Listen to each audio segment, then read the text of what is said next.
శౌర్యను పంపించి డాక్టర్ హారిక ద్వారా గుండె పగిలే నిజం తెలుసుకుని ఊహించని నిర్ణయం తీసుకున్న కాంచన. ఈ వీడియో కనుక నచ్చితే తప్పకుండా ఒక లైక్ చేయండి. మీరిచ్చే ఒక చిన్న లైక్ మా ఛానల్కి ఎంతో మోటివేషన్గా ఉంటుంది. కాంచన అయితే కార్తిక్ దీప ఇద్దరిని నిలదీస్తూ ఉంటుంది. నా దగ్గర నిజాన్ని బయట పెట్టండి.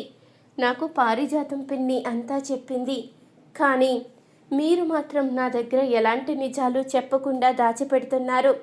అసలు ఏం జరుగుతుంది అంటూ నిలదీస్తూ ఉంటుంది కాంచన. అప్పుడే కార్తీక్ అయితే ఏం జరగడం లేదమ్మా, అంతా నువ్వు ఏదో ఆలోచిస్తూ ఉండిపోయినట్టున్నావు.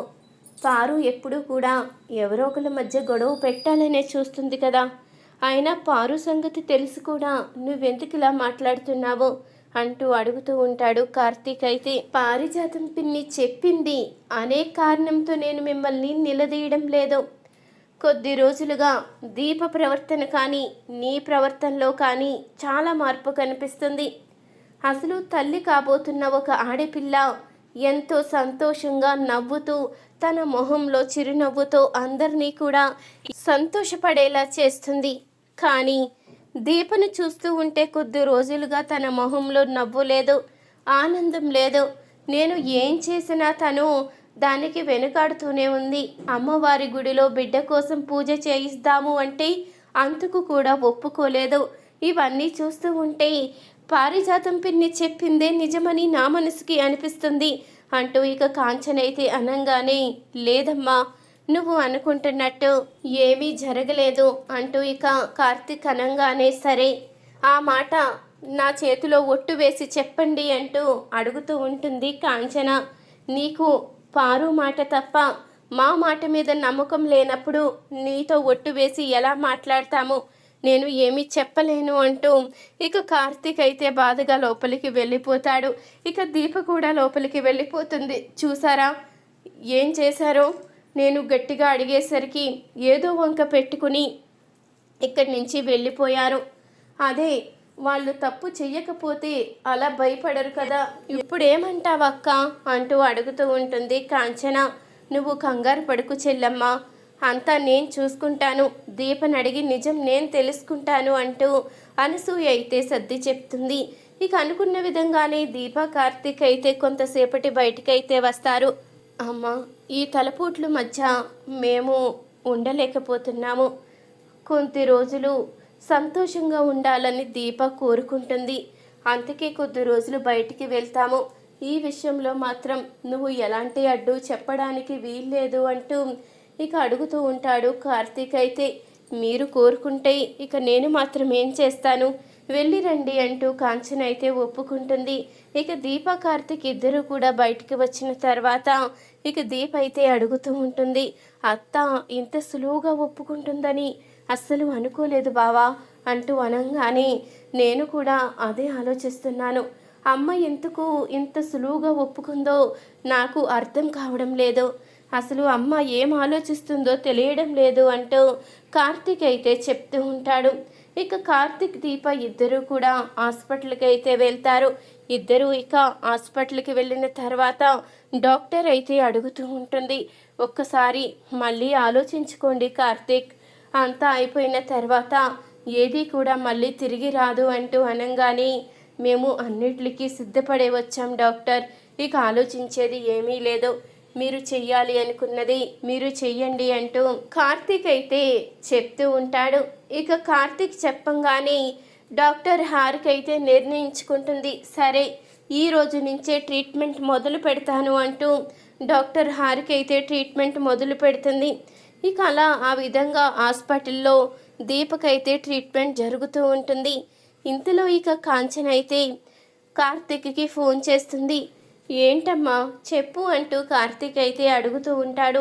ఏమీ లేదురా, దీప ఏం చేస్తుందో అని ఫోన్ చేశాను, ఒక్కసారి మాట్లాడాలనిపించింది అంటూ ఇక కాంచన చెప్తూ ఉండంగానే ఇంతలో నర్స్ అయితే వచ్చి, సార్ మిమ్మల్ని డాక్టర్ రమ్మంటున్నారు అంటూ చెప్తూ ఉంటుంది.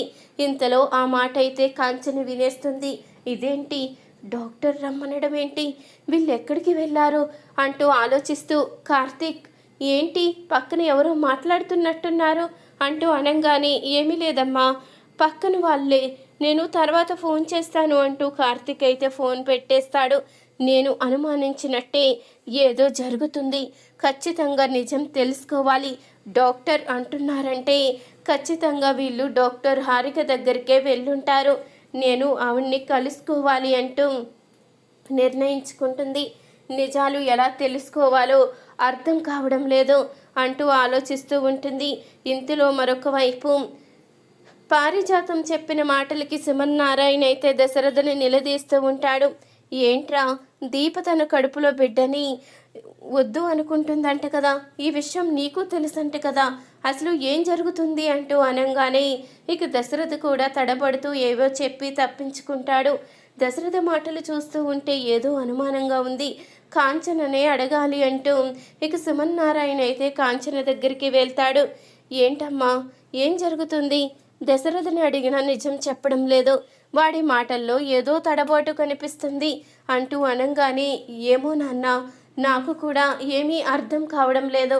కార్తీక్ బయటికి వెళ్తామని చెప్పాడు, కానీ హాస్పిటల్లో ఉన్నట్టు నాకు అనిపించింది, నర్సు మాట కూడా క్లియర్గా వినిపించింది అంటూ కాంచన అయితే చెప్తూ ఉంటుంది. సరేనమ్మా, ఇప్పుడు అర్థమైంది, మనం డాక్టర్ హారికని కలుసుకుంటే అన్ని నిజాలు బయటపడతాయి. కాకపోతే మనం వెళ్తే ఆవిడ నిజం చెప్పదు, ఎవరి చేత అడిగించాలో వాళ్ళ చేతే అడిగించాలి, నేను చెప్తాను పద అంటూ శౌర్యని తీసుకుని ముగ్గురు అయితే వెళ్తారు. ఇక డాక్టర్ హారిక దగ్గరికి అయితే ముందు శౌర్యనైతే పంపిస్తారు. డాక్టర్ అంటూ అనగానే ఎవరమ్మా నువ్వు మా ఇంటికి వచ్చావేంటి, ఎవరు పిల్లవు నువ్వు అంటూ అడుగుతూ ఉంటుంది. డాక్టర్ హారిక అయితే నేను దీపా కార్తిక్ వాళ్ళ కూతుర్ని, మీతో మాట్లాడడానికి వచ్చాను అంటూ అనగానే ఏంటి, దీప కూతురువా, నువ్వు నాతో మాట్లాడడానికి వచ్చావా, నాతో ఏం మాట్లాడాలమ్మా అంటూ అనగానే మా అమ్మ గురించి తెలుసుకోవడానికి, మీరు ఒక డాక్టర్ కదా, నా మీద ఒట్టు వేసి నిజం చెప్పండి, మా అమ్మ కడుపులో పెరుగుతున్న బుజ్జి పాపని వద్దనుకుంటుందని ఇంట్లో అనుకుంటున్నారు, అది నిజమా కాదా, మీరు నా మీద ఒట్టు వేసి నిజం చెప్పండి అంటూ అనగానే పాప, నీ వయసు ఎంత, నువ్వు అడిగే ప్రశ్నలేంటి, ఇలాంటివన్నీ నువ్వు అడగకూడదమ్మా, ఇంటికి వెళ్ళు అంటూ డాక్టర్ హారిక అయితే చెప్తూ ఉంటుంది. లేదు, మీరు నా మీద ఒట్టు వేశారు, నిజం చెప్పి తీరవలసిందే, పిల్లలు దేవుళ్ళతో సమానమని అందరూ అంటుంటారు కదా, మరి అలాంటి నా దగ్గర మీరు అబద్ధం చెప్తే ఎలా కుదురుతుంది, నిజం చెప్పండి అంటూ అనగానే సరేనమ్మా, ఇంతవరకు వచ్చిన తర్వాత నిజాన్ని చెప్పకుండా ఎలా ఉంటానో చెప్తాను. మీ అమ్మ కడుపులో బుజ్జి పాపని వద్దు అనుకోవడానికి కారణం ఉంది. మీ అమ్మమ్మ బ్రతకాలి అంటే మీ అమ్మ బోన్ మ్యారో ఇవ్వాలి, లేకపోతే మీ అమ్మమ్మ బ్రతికే అవకాశం లేదు. బోన్ మ్యారో ఇస్తే కడుపులో ఉన్న బుజ్జి పాప చనిపోతుంది. మరి ఎవరిని కాపాడుకోవాలో అర్థం కాని పరిస్థితిలో మీ అమ్మ ఆలోచిస్తూ ఉండంగానే ఇలాంటి నిర్ణయం తీసుకుంది. ఆవిడ ప్రాణాల మీదకి వస్తుంది కాబట్టి, ఆవిడ్ని కాపాడుకునే బాధ్యత తన మీదే ఉంది కాబట్టి తను ఇలాంటి నిర్ణయం తీసుకుంది అంటూ అనగానే అదేంటి, అమ్మమ్మని కాపాడుకోవడానికి జోష్న ఆంటీ ఉంది కదా అంటూ అడుగుతూ ఉంటుంది.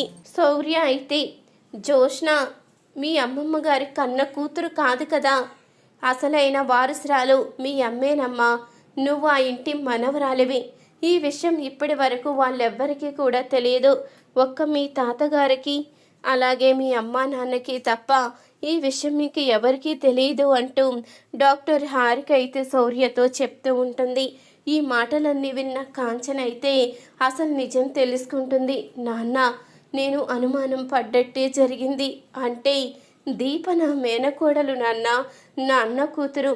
నేను నా అన్నకిచ్చిన మాట నిలబెట్టుకున్నాను, కానీ తన తల్లి ప్రాణాలు నిలబెట్టుకోవడానికి తన కడుపులో బిడ్డనే త్యాగం చేస్తుందా, అసలు నేను ఇలా ఊహించలేకపోయాను. నేను వెంటనే వదుల్ని కలుసుకోవాలి అంటూ కాంచన అయితే సుమిత్రని కలుసుకుంటుంది. సుమిత్ర దగ్గర అయితే చాలా బాధపడుతూ ఉంటుంది, కానీ అసలు విషయం అయితే సుమిత్రకు చెప్పదు కాంచన. వదినా, నీకు ఇంకా ఎలాంటి ఇబ్బంది లేదు వదినా, నువ్వు బ్రతుకుతావు.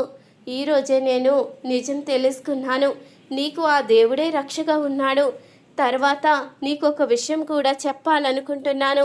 నీ ఆపరేషన్ పూర్తయి నువ్వు ఇంటికి క్షేమంగా వచ్చిన తర్వాత నువ్వు ఊహించని ఒక విషయం అయితే చెప్తాను వదినా, అప్పుడు నువ్వు చాలా సంతోషపడతావు అంటూ కాంచన అయితే ఇక సుమిత్రని దీప కాపాడడానికైతే నిర్ణయించుకుంటుంది. ఈ వీడియో కనుక నచ్చితే తప్పకుండా ఒక్క లైక్ చేయండి. మీరిచ్చే ఒక చిన్న లైక్ మా ఛానల్కి ఎంతో సపోర్టింగ్గా ఉంటుంది.